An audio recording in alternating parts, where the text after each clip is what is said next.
Narito ang latest kay Bagyong Neneng at sa sitwasyon ng ating panahon sa mga oras na ito. Huling nakita itong si Bagyong Neneng sa layong 375 kilometers hilagang silangan ng Itbay at Batanes. Taglay nito ang lakas ng hangin umaabot sa 45 kilometers per hour near the center at gustness na umaabot sa 55 kilometers per hour. Sa ngayon, kung makikita po natin, may distansya po ito sa ating kalupaan. Hindi po nakakaabot sa extreme northern Luzon yung kanyang hangin at mga pag-ulan. So wala po itong direct impact sa anumang bahagi ng ating bansa.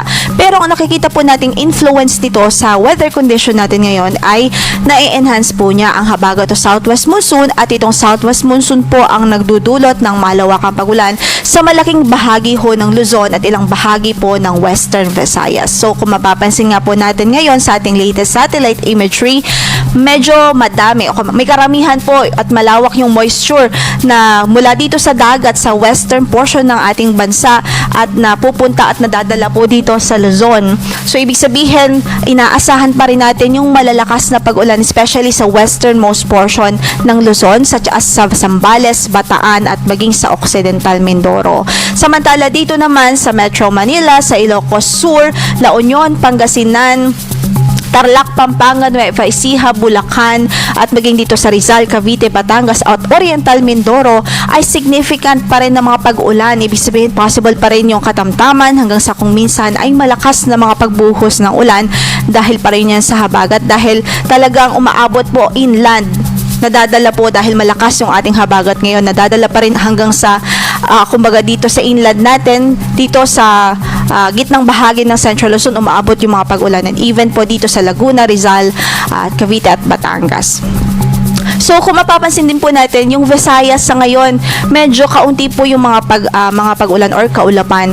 Lalong-lalo na po sa Mindanao kung saan napakababa po yung chance ng mga pag-ulan. Very suppressed po yung ating rainfall dyan at very dry ang ating condition dyan. Siguro na nakikita po natin dito na nagko-contribute is yung anticyclone ho na nasa southeastern portion ng ating area of responsibility. So may factor po yan kung bakit very dry po ang condition ngayon sa Mindanao. In fact, matataas po na temperatures ang ating nare-record doon. So ngayon, yun nga po, very concentrated yung mga pag-ulan sa Luzon habang dito naman sa ilang bahagi ng Visayas at Mindanao ay halos walang mga pag-ulan po.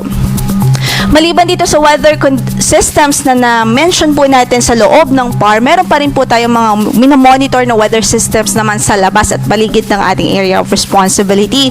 Una na nga po itong dito na sa kanlurang bahagi ng bansa, si Tropical Depression na huling nakita sa layong 905 kilometers kanluran ng extreme northern Luzon.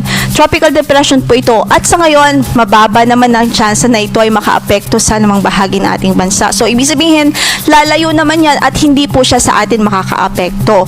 Pero itong nasa silangang bahagi po ng ating bansa, tropical storm at meron siyang international name na si Saudel. Huling nakita yan sa layong 3,005 kilometers east ng northeastern Mindanao. So may kalayuan po yan sa ngayon.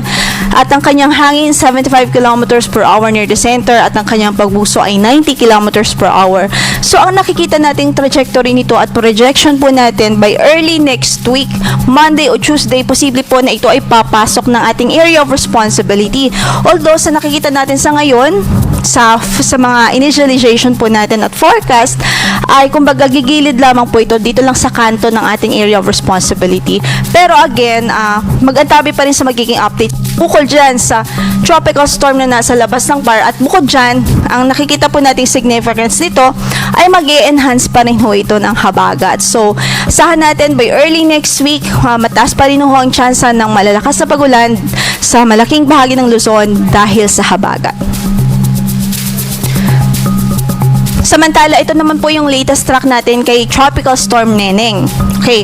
So sa nakikita po natin, northwestward pa rin ang kanyang magiging movement. Posibleng maglandfall po ito sa Taiwan.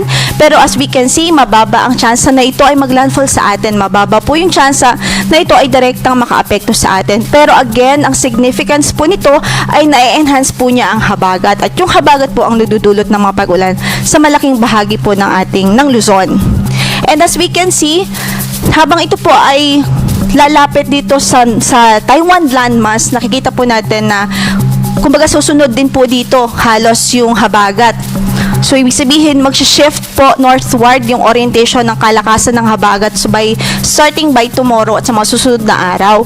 So posible po na sa Northern Luzon at Central Luzon magiging concentrated yung mga pag-ulan starting tomorrow afternoon and onwards hanggang weekend.